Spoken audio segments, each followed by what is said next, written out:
brought to you by the U.S. Forest Service and the Ad Council. This portion of the upcoming amazing broadcast is brought to you by the law firm of Catania & Catania, award-winning personal injury, auto, and motorcycle accident attorneys, serving Tampa Bay families for over 28 years. Hello, this is David Gornoski with A Neighbor's Choice. I've got a mission for you. I'm a big believer in eating family farm-raised, high-quality grass-fed beef. That's why I'm a frequent customer of White Oak Pasture, a sixth-generation beautiful farm in southwest Georgia. Support sustainable, delicious meat of the highest quality. Ask for White Oak Pasture's beef at your local grocery here in Florida, or go to whiteoakpastures.com, and first-time customers get 20% off on purchases with our exclusive coupon code NEIGHBOR.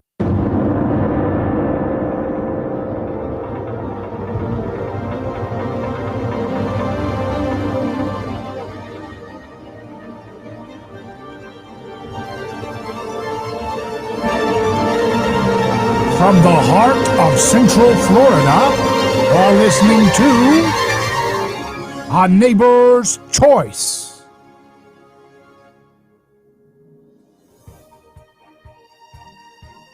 And I'm your host, your neighbor, David Gornoski, and welcome back to our program where we're challenging toxic groupthink, guided by the principles of personhood.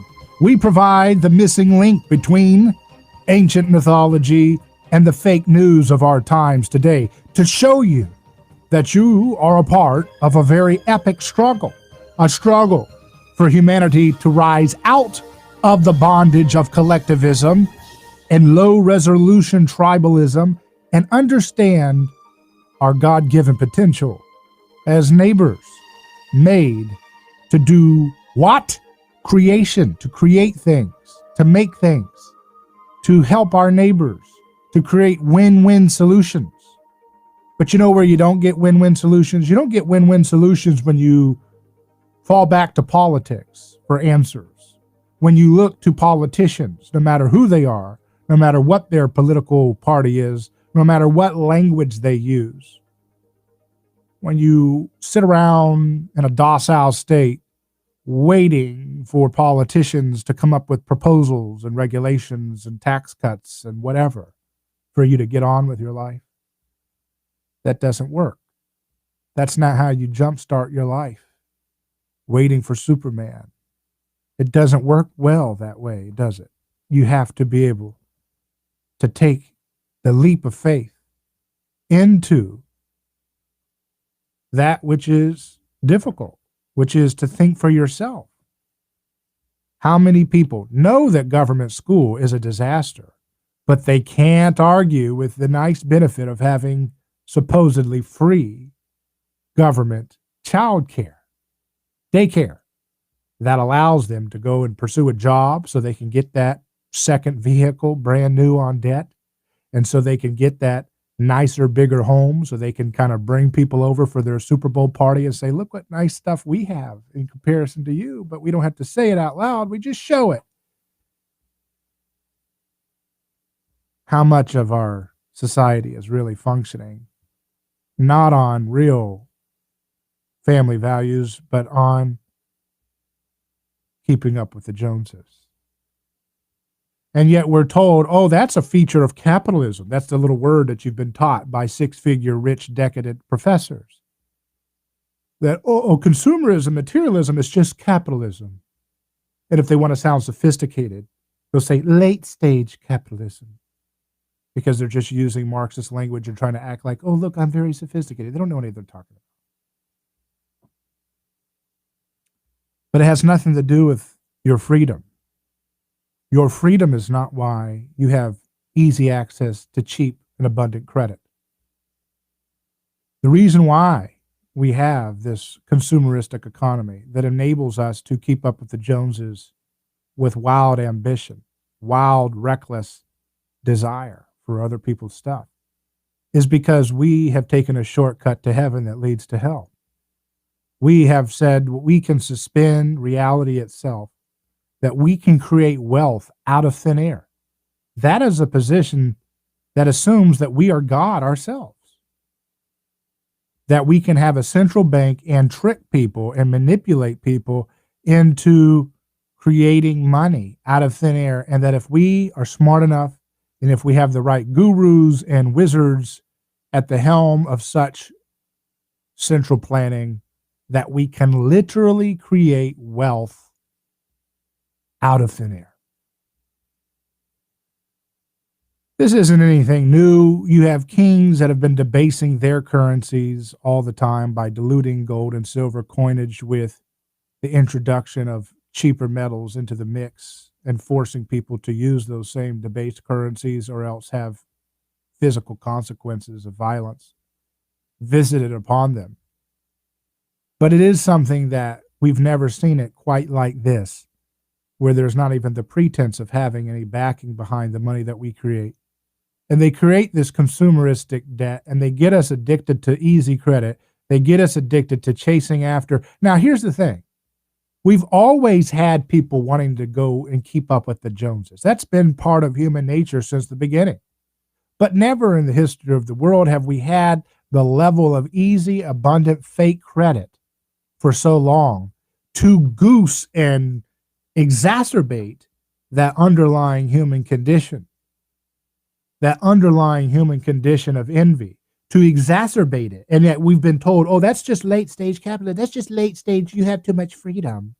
And if you have too much freedom without our geniuses like Eric Swalwell or whatever these people are to run our affairs, we don't have those lemmings to run our affairs. We just, we'll just run off a cliff. We'll just be so addicted to greed. This is what you get when you try to suspend reality. Sin is not about good or bad so much as it's about what's real and what's a fantasy. Sin is the opposite of reality. It's trying to live in a fantasy. It's trying to live in a way that is not real. And it can only go so long before people wake up to the hangover of a collective sin. And we're on the verge of this. And they're trying to paper it over with this great reset where they want to get us all in the house, lock us down, get us all working on digital communication platforms permanently to get one grocery store, Amazon, and maybe a token red state opposition store, right? You've got to have a little bit of a token opposition. One type of food diet, which is the plant goop diet that you can trademark and patent and industrially produce. And they want one. They don't want diversity. They don't want differentiation. They want same goop education, goop food, goop currency, goop mindset, goop complacency, goop fear, goop nihilism, goop decadence, goop consumerism, goop garbage programming on the television. There's nothing vital. There's nothing alive. There's nothing beautiful in the TV mindset. But we've known that for a long time. But because it's falling apart faster than we could have imagined, it is being unveiled in its ugliness much, much more faster. It's as I've said before, when Christianity was the dominant worldview, you didn't have to write preachy textbooks trying to sell people on Christianity. It was just baked into the sense-making of the art and the poetry and the movies and the storytelling and the books and the science and the discourse and the language. It was just baked in. And similarly, the neoliberal cheap imitation of Christianity that we call political correctness, it too now has lost its deep hold in the minds of people because it's obviously seen as preachy, as desperate. And whenever you can see something as desperate and preachy and insecure, it's a sign that they do not have the confidence of a well-entrenched dogmatic monopoly of ideas. It's a sign that they're losing ground, and therefore they're doubling down in their shrillness in their aggressiveness, and in their ability to propagate their love of whatever the religion it is that bedazzles them. In this case, it is the worship of the state with the pretense of protecting victims. Ari Fleischer, who is the guy that used to do stuff for George W. Bush, he says, the New York Times has yet to inform its readers that Congressman Eric Swalwell, who sits on the Intelligence Committee, had a relationship with a Chinese spy. Journalism is broken. And a screen capture of the dates 12/4/2020 to 12/11/2020, typing in Eric Swalwell, and there's no results. But journalism isn't broken. Journalism is just doing exactly what journalism has always done, because as I've told you before, journalism, media, is where we get the original mediators, which were the priests. The priestly caste were the ones that transcribed the myths and the sacred texts and the rituals, and before that, the oral tradition for the narrative that bound a community together thousands of years ago. And so the mediator class, the mediation between the heavenly world of gods and the profane world of the peasants, the people who bound those two worlds together were the mediators, the media, the priests. And so they were never in an antagonistic stance towards those who had the right to have monopoly use of collective violence to sacrifice who needs to be sacrificed for the powerful and for the maintenance of society's cohesion. That's been the traditional journalistic role since the dawn of recorded history, and before that, with oral tradition. The mediators, the New York Times of the ancient world, would say, I am sorry, but they wouldn't say I'm sorry. They would say, we have to sacrifice these children or these adults or these slaves for the God, because it is written in the story we have passed down from our ancestors that Odin demands this. And this is the way we please the gods. That was the original New York Times, folks that said stuff like that. So the fact that they won't cover the sins of the establishment class unless it benefits a more powerful branch of the establishment class, that's not that journalism's broken. It's functioning exactly as its original way has always been. The picture we have of journalism, of speaking truth to power, that comes from Christianity bringing in a counter-narrative version of journalism in which people will go up against the establishment. They'll go up against their own priestly caste and say, no, this is the truth. And we see what happens to journalists that do that. Look at Gary Webb and his blowing of the whistle as a reporter for what happened with the CIA and Iran-Contra and the funneling of crack into America. We'll be back with more live on A Neighbor's Choice.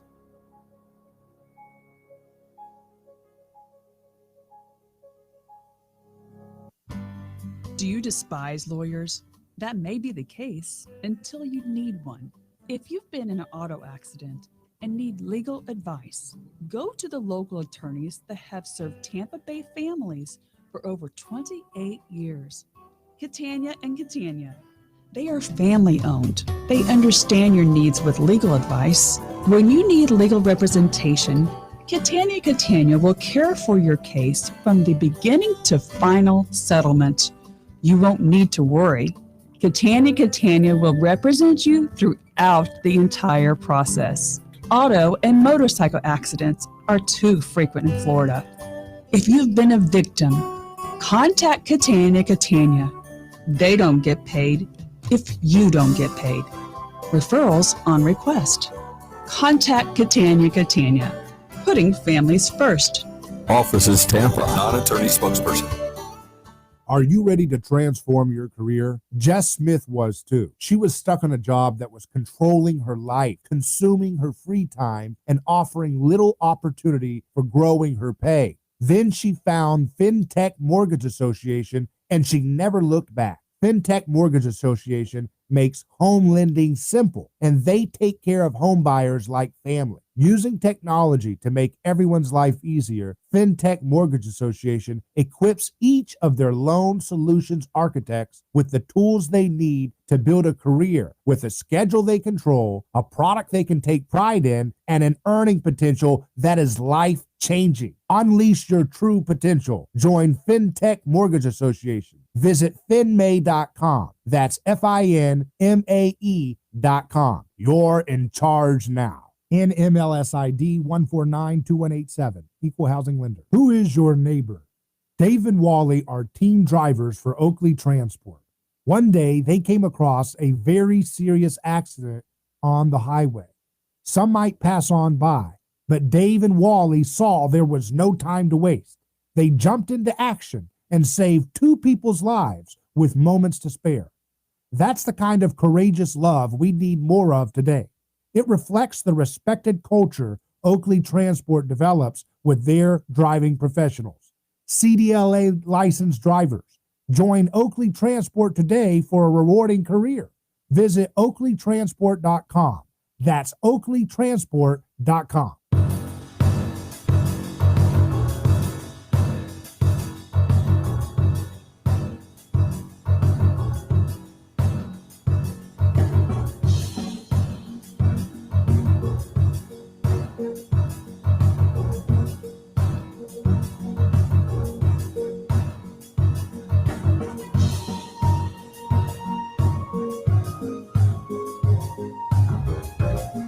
Welcome back to A Neighbor's Choice. I'm David Gornoski here. I'm going to read this quote from Rene Girard, the late anthropologist from Stanford, who really believes that the Bible is the key to all knowledge. And he had an intellectual conversion to Christianity prior to any kind of spiritual conversion.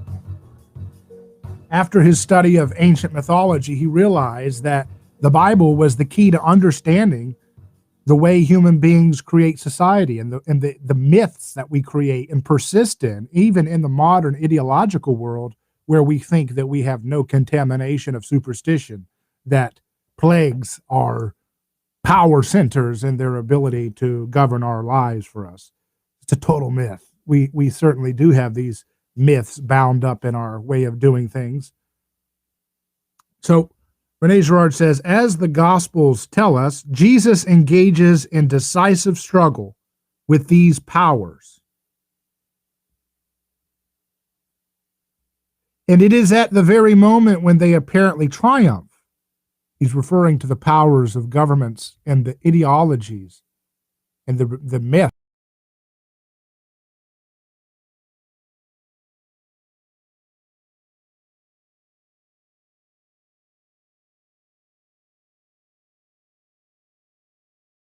That brings them out into the open and condemns them as being basically murderous and violent. That is to say, by a new murder and new violence, that these powers, believing themselves to be victorious once again, have in fact been vanquished. It is at that point, in effect, that the secret of their operations, which has never before been revealed, becomes inscribed quite explicitly in the gospel text.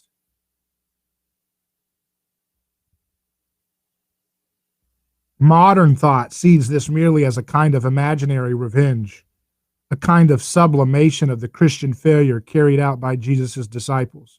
It has never crossed people's minds that what is involved might be the absolute prototype of the intellectual mechanisms that concern them, but that they believe they have discovered unaided, certainly without the kind of help the gospel text might provide.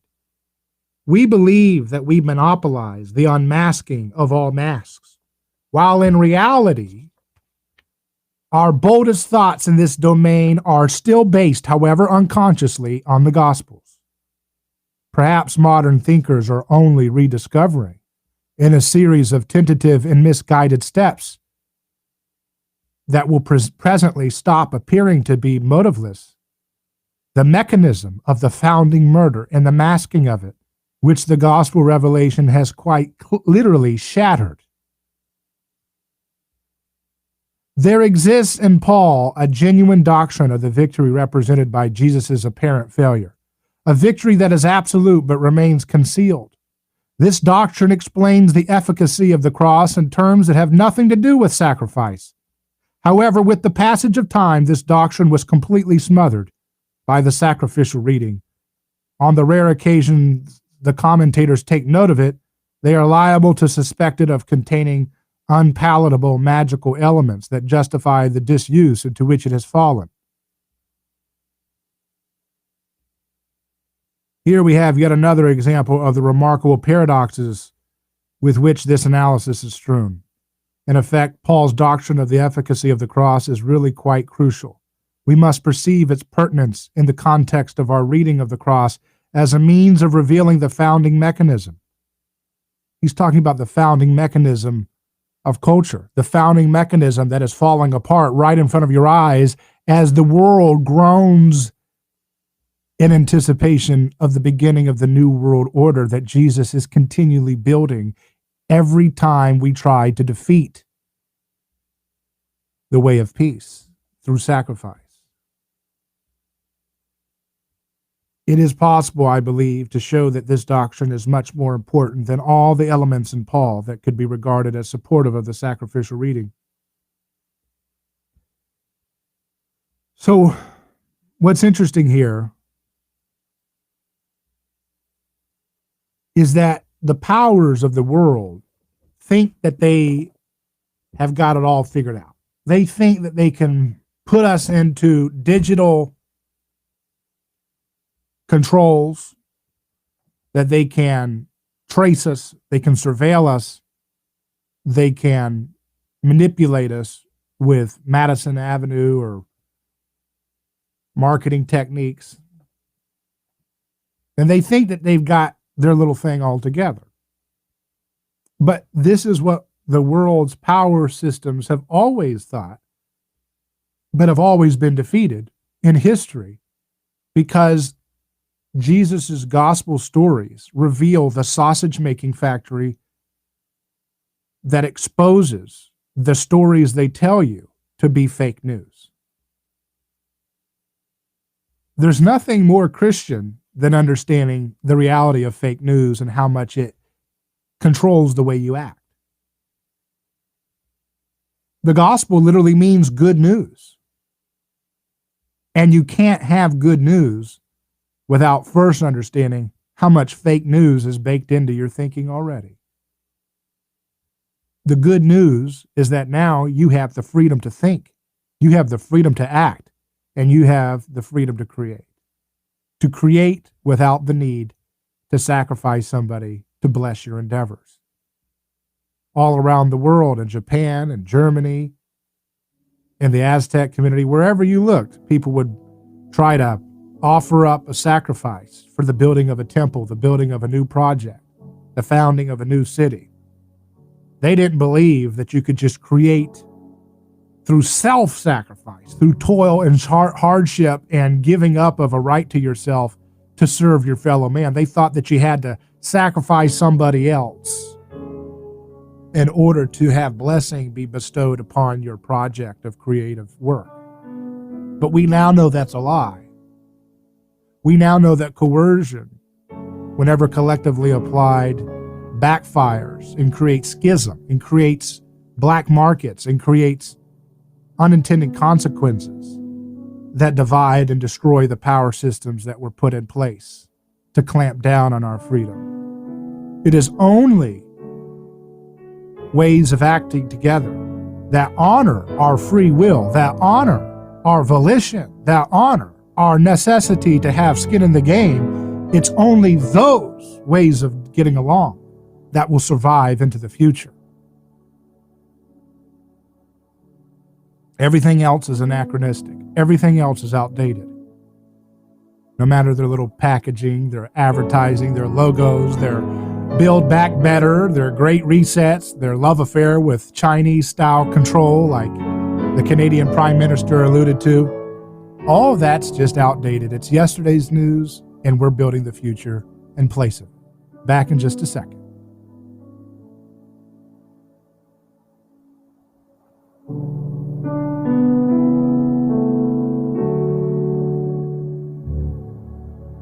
There is all kinds of lunacy going on. Yeah. The madness of 2020. Weekdays 11 to 2. I'm just so fed up with these Democrats. It's unbelievable. Get it straight from Chris Plant. They're so hypocritical. It makes me sick. It's the Chris Plant Show. This has just got me going on. And the left is waging war against the police in the United States. And Telling it like it is. You should be thanked profusely for getting to the point. You're a voice of reason in the sea of idiots. The Chris Plant Show. Weekdays 11 to 2. News Talk 1040 WHBO. FDA authorization of the nation's first COVID-19 vaccine could be just hours away. Health and Human Services Secretary Alex Azar tells ABC News once it gets the green light, mass distribution of millions of vials begins. We're looking at 20 million Americans being vaccinated just in the next coming weeks, up to 50 million total by the end of January. And we believe we could have 100 million actual vaccinations in arm by the end of February. Health experts are also stressing that will not help in these toughest weeks ahead. Coronavirus cases, hospitalizations, and deaths reaching daily records in the U.S. More than 3,000 Americans dying each day. Illinois Governor J.B. Pritzker cautioned his state healthcare and frontline workers will get the initial doses. We're going to see continued infections and continued hospitalizations, ICUs, ventilators, and ultimately deaths. New York's governor putting the brakes on indoor dining at New York City restaurants starting Monday as cases tick upward. Michelle Franzen, ABC.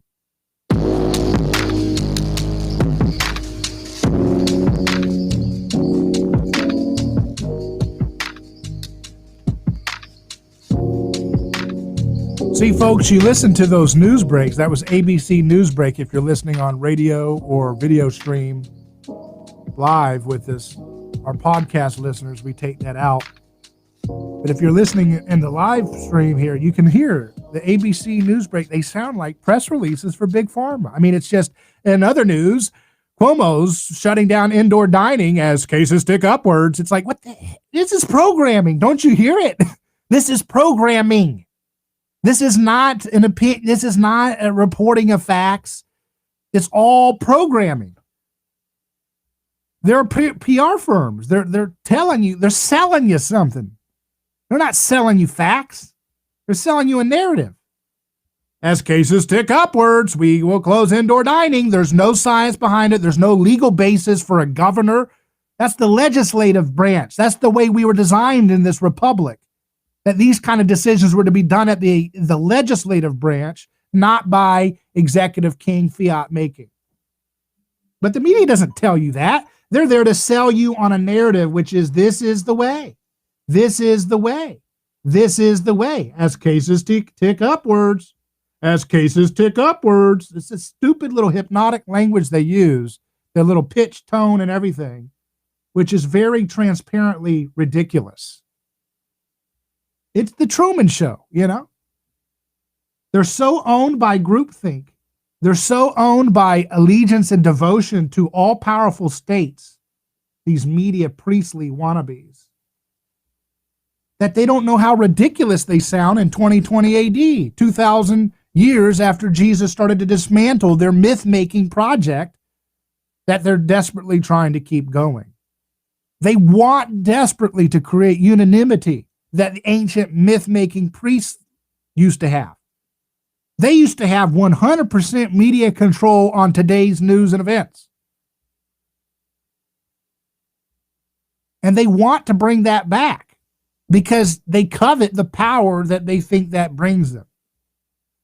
And they feel if they manipulate and they sell hard enough and they get all media organs that represent state narratives on board, they can gaslight people and they can roll back history, but they cannot roll back what Jesus has irrevocably broken, which was Jesus has unveiled the whole process of myth making. He has unveiled the idea that it's always a lie that one should die for the many. And because of that, they don't understand. They're living on yesterday's narrative. They're living in a Luddite world.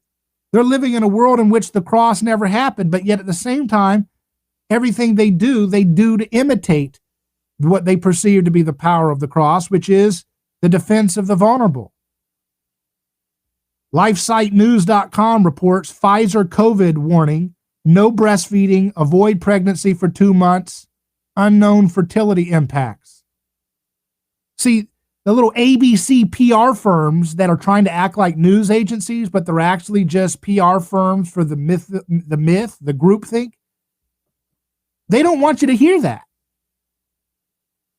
That's why you got to go to sites like LifeSite News just to get facts that don't support the interests of powerful entities, powerful business, industrial entities, and government entities who love exploiting crises for their own selfish ambition. Why can't ABC News and their little news breaks that they pump out to all these radio stations? This is radio. Radio is supposed to be like not the one medium that's not totally 100% neoliberal corporate gobbledygook, right? But even so, you hear this kind of stuff there too, right?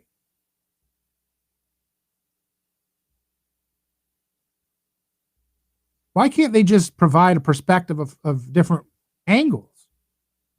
Because they are doing what traditional media has always done. Media equals priests. Priest equals carrying the narrative that justifies might makes right for the powerful and justifies the narrative that society says is just and right to use coercion against individuals. This is the same old story, but the difference is Jesus broke it. He exposed it by living into it, by allowing his life to be an example of what the sacrificial violence looks like when done from the crowd and the collective onto an innocent individual.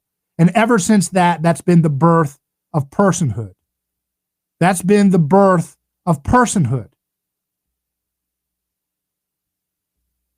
The birth of personhood is that we can now have stories and we can now have conversations in which human persons are respected, which means human persons, when they're respected, you can have a conversation and say, Pfizer says no breastfeeding, avoid pregnancy for 2 months, unknown fertility impacts in relation to their vaccine.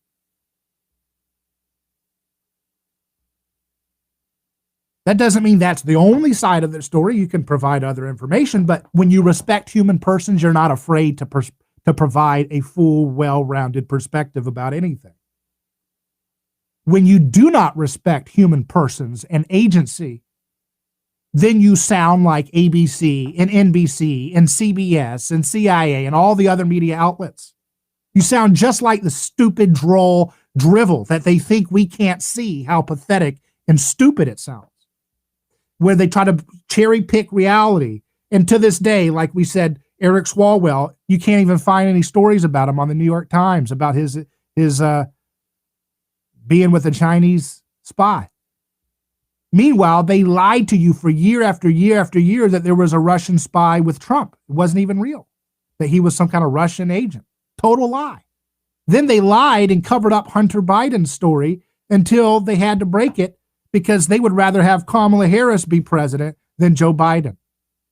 Because they think that identity politics will enable them to turn up the heat and to press the gas pedal harder towards the corporate fascism that the neoliberal uniparty supports. So they think that if Kamala Harris has identity politics branding her policies, that they can get away with doing a lot worse, horrible things on behalf of corporate fascist policies than they can with a Joe Biden, who obviously isn't the best branding and marketing representative for their garbage.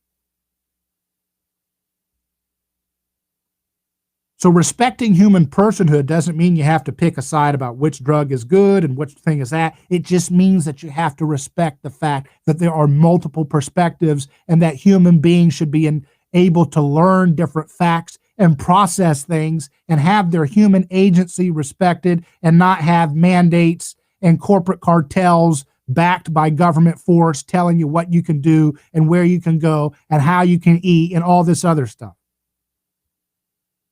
Human agency is what we should be fighting for. That's the purpose of this program, A Neighbor's Choice. You're supposed to make a choice. And you're supposed to respect your neighbor's choice. If they have a problem with drug addiction, you don't put them in a cage where they can be raped for the rest of their life just because you're afraid of the drug they're using. That's unbecoming of a human being. And the same goes for government-approved medicine. Just because you want your neighbor to use that doesn't mean they have to. That's a neighbor's choice.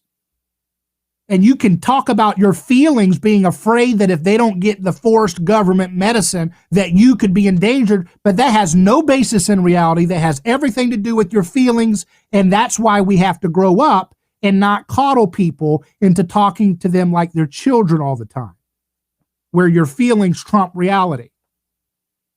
Because the feelings narrative is where people get off saying that they can boss people around and tell people what to do and tell people to sit in their house and tell people what's good for their immune system when they know not what they speak of. They do not know about the immune system. They don't know what's good for your health. And that's the problem we have. We have a bunch of people who are so bought up by fear, so bought out by going along with the hive mind, that they know not what they speak about. Rene Girard says in his book, Things Hidden Since the Foundation of the World,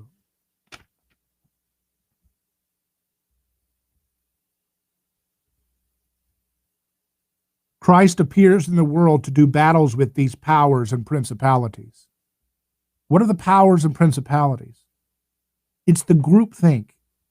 It's the hive mind that we become possessed by that makes us do really ridiculous, wicked, horrible, stupid things and slows us back. It slows us down from creating and serving our fellow human being and having reconciliation and healing.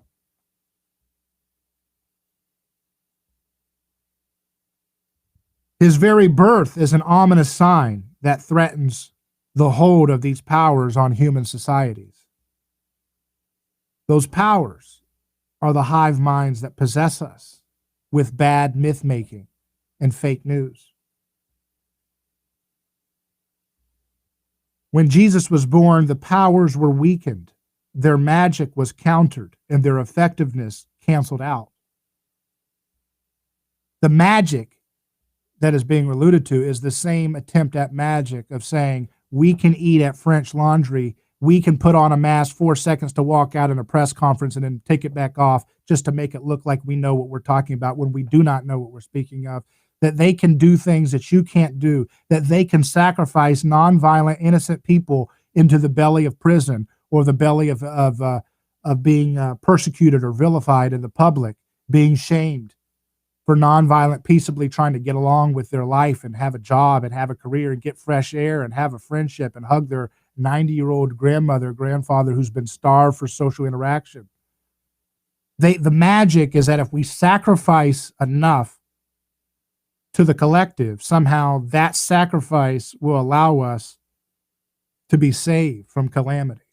I mean, people literally believe they put a moral component to people who get COVID, as if people who get COVID, perhaps they violated some kind of taboo like social distancing or neoliberal woke ideological assent or voting for the wrong candidate or, some other gesture that you're supposed to follow in some superstitious way that protects you from the virus. This is myth-making. This is magical thinking. This is what's baked into the news of this discussion, the political prescriptions that are being offered. The Danish study showed there's no evidence that masks do any really substantial reduction for this virus. That shows that the lockdowns prevent herd immunity from taking place for the people young who are not going to be ill affected too badly by this virus, apparently. And they don't do anything to talk about the ill health effects of their single-payer nutrition system, the food pyramid. Let's go back to Girard. Time and again, Origen comes back to the public example or spectacle of the epistle to the Colossians and to the work of the cross, which leads captivity captive. I like that. Leads captivity captive. That's what we're trying to do on this program. We're trying to lead captivity captive. It is a sign of Dante's insight into the text I have just read to you, as well as into other texts, that he was impelled in his Divine Comedy to show Satan nailed to the cross, a picture that can only appear bizarre and out of place to those who maintain a conventional sacrificial interpretation of the crucifixion. To prove that the crucifixion is really about a hidden mechanism of masking that is conclusively demolished by the description of it in the Gospels, we have other passages from Paul that show how the wisdom of God ironically outplayed the calculations of the powers.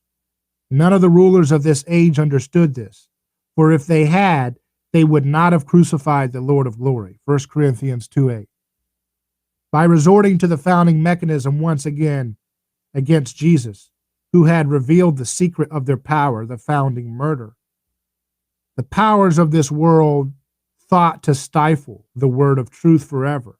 They thought to triumph yet again by the method that had always allowed them to triumph in the past. What they failed to appreciate was that in spite of the temporary consensus in which even the most faithful of the disciples cooperated, nothing like the usual mythological falsehood would appear in the Gospels. They would show not the lie common to the religions of the entire planet, but the structural matrix in itself. That's what I talk about, the sausage making of collectivism. Under the influence of the Spirit, the disciples perpetuated the memory of the event, not in the mythic form that ought to have triumphed once again, but in a form that reveals the innocence of the just man who has suffered martyrdom. Thus, they avoided sacralizing the victim as the guilty party and prevented him from being held responsible for the purely human disorders that his death was supposed to end. That is how the powers played their hand. And if they had to play it all over again, seeing that the crucifixion has revealed their most important trick, they would play it differently. Besides, the death of Jesus had no results in the worldly sphere. By authorizing his death, the high priest did not succeed in reaching his chosen objective, which was to sacrifice one single victim in order that the whole nation should not perish.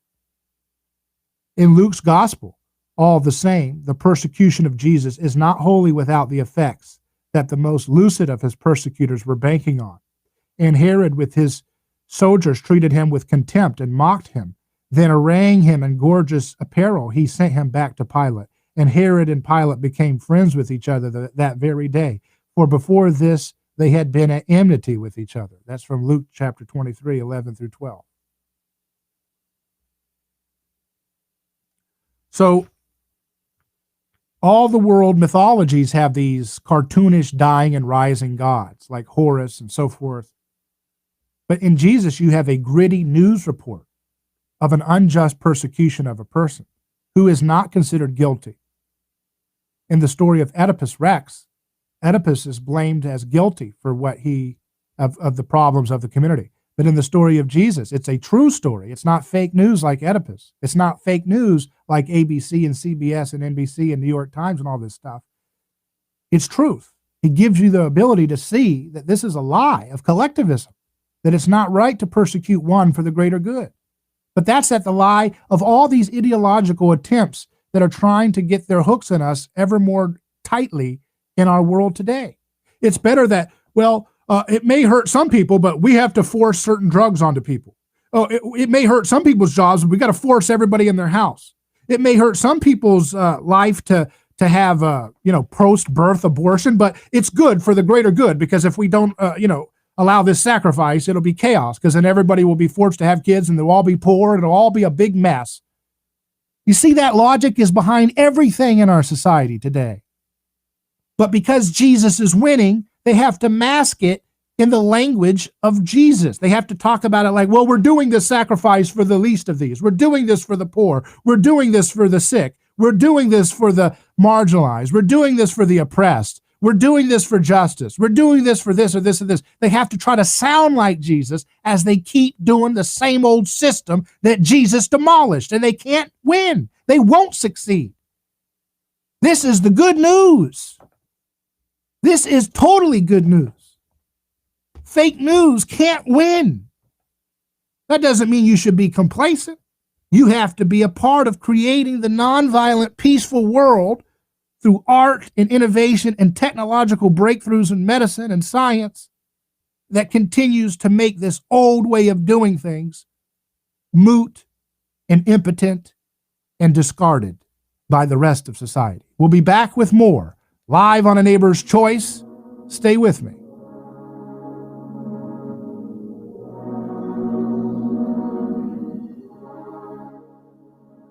David Gornoski here. Let me tell you about a man named Gabriel. Every day, Gabriel puts on his boots and drives across America to make sure our store shelves stay stocked with the food people count on. See, Gabriel served our country overseas.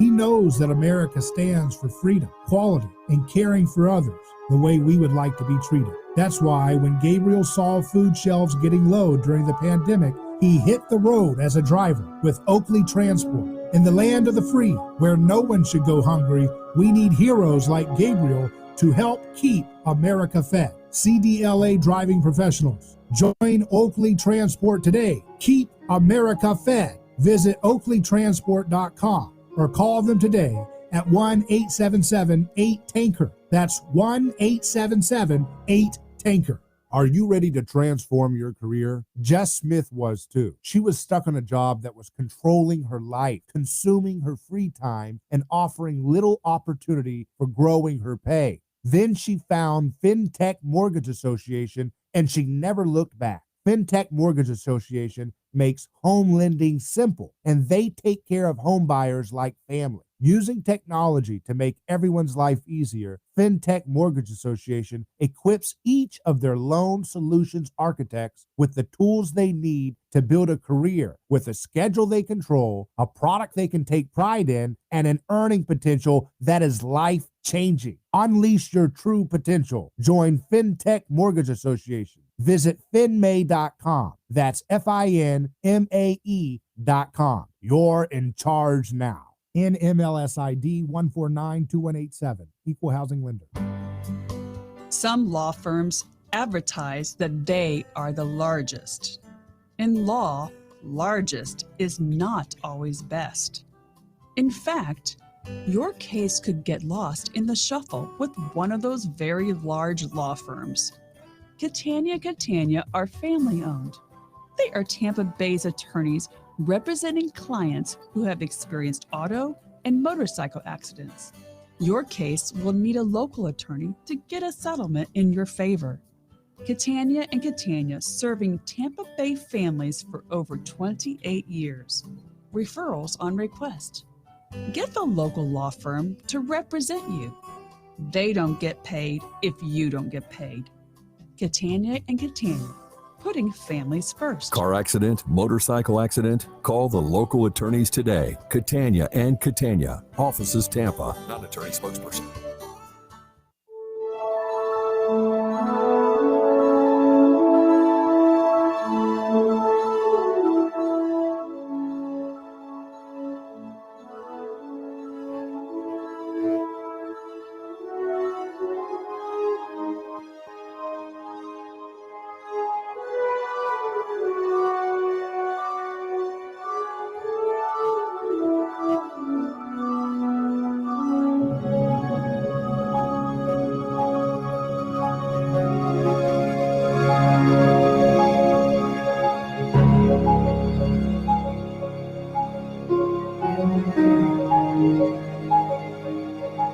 Welcome back to A Neighbor's Choice. You can email me hello@aneighborschoice.com. A listener online says actual health news would include information on proper diet, exercise, and rest to build a strong body. Make time for your wellness or you will be forced to spend time on your illness. That's a good point, Chris. See, we challenge fake news in all sorts of forms. It's not just politics. We look at culture news. We look at art news. We look at science news. We do Science and You on Thursdays. And this fake news phenomenon of groupthink blocking out critical thinking and taking away people's agency by manipulating reality to fit an agenda that is ultimately about supporting coercion and power structures based on coercion and attempts to play God. That's what's going on here. And it's fascinating that the Gospels tell you that's what these things are all about. In Luke's Gospel, the persecution of Jesus is talked about as a kind of temporary unity effect for people who hated each other. Herod and Pilate, according to Luke, become friends with each other the very day. They become friends with each other. I recommend this book that I'm reading from right now on radio, Things Hidden Since the Foundation of the World by René Girard and Jean-Michel Hougour-Lyon, who we've had on the program just recently. What an honor to have an icon of such important work on our podcast, Things Hidden.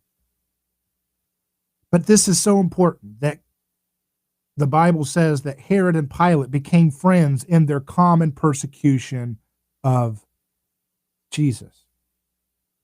You thought the Bible was a myth? No, it is the unveiling of the myth, and it's the unveiling of the myth that persists in your world today in the form of modern newsmaking and storytelling that conceals that which the Bible reveals. Why do you think people need to hate Donald Trump and other figures like him? Because they hate each other, but in uniting in their hatred against Trump, they are becoming friends. And they want that transcendent unity. They want to feel like they're a part of something bigger than themselves in their ordinary lives.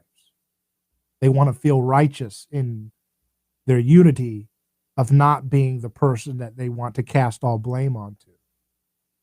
But the Bible is a social text. It's an anthropological text, which is revealing to us this is the way we treat each other. And don't ever believe the lie that this doesn't continue today.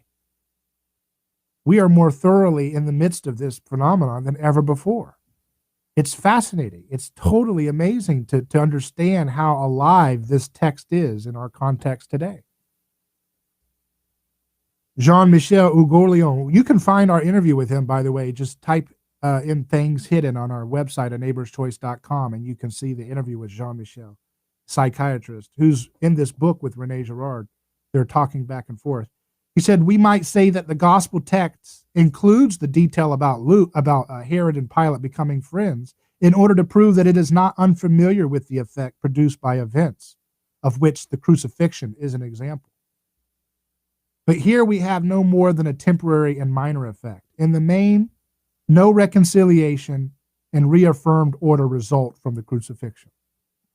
See, when they talk about great reset in today's news, the myth makers of today, they're trying to create a new order based on sacrifice.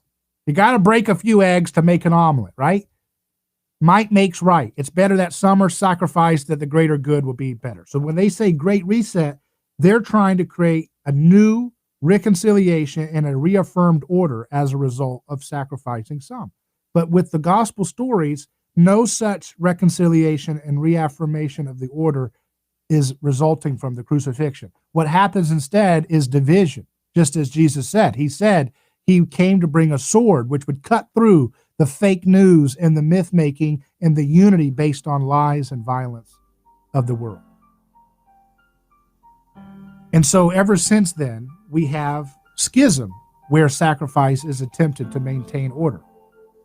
Look at what George Floyd, he was sacrificed. I don't think he should have been murdered for a $20 bill. It's ridiculous. And what did it create? It created a schism. It doesn't create order. Sacrifice doesn't create order anymore. It creates division. It creates schism. And that's not safe. That's dangerous because that can lead to out of control violence and rivalry, which we're seeing all around us. But nevertheless, there is someone who's in charge of history, the master of history, as unfolding the project that he has told you he would do, Jesus. And you can be a part of it. You can create life-affirming witness to this power, to the power of love in your life today. I'm David Gornoski. We'll be back for hour 2 with Dr. Max Zamilov when we return to these short messages. But for now, Godspeed.